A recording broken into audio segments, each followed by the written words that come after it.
The Zimbabwe President-designate, CDE Emmerson Mnangagwa, has pledged to be a servant of the people and called for all progressive Zimbabweans to unite in growing the economy.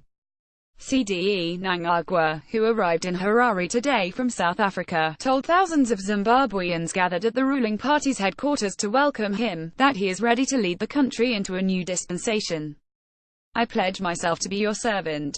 I appeal to all progressive Zimbabweans to come together so that we grow our economy. We want peace, we want jobs, jobs, jobs. We need the cooperation of our neighbors in SADC, Africa and the world over. I am already receiving several calls from people and nations willing to help us grow our nation," said the incoming president, who will be sworn in on Friday.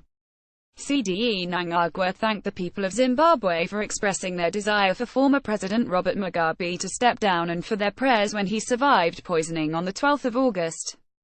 He said he decided to leave the country after receiving death threats 2 hours after he was fired as vice president of the country. "Within 2 hours after receiving a letter firing me from government, I received news that they wanted to eliminate me. That is why I had to leave, and while away, you the people of Zimbabwe spoke. On the 12th of August, I was subjected to poisoning. I thank you for your prayers that I survived," said CDE Mnangagwa.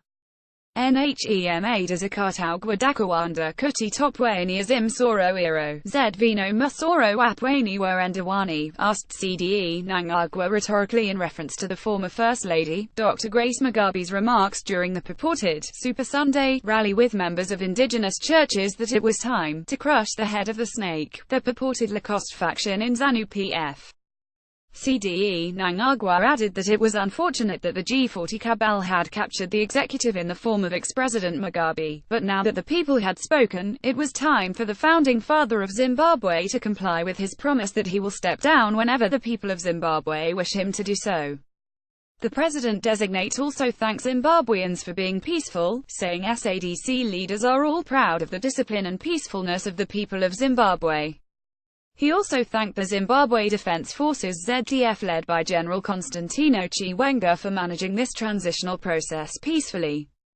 CDE Mnangagwa also expressed gratitude to his colleagues in the ZANU-PF Politburo and Central Committee as well as the Speaker of Parliament, Advocate Jacob Mudenda, for the way they stood behind him and handled the process.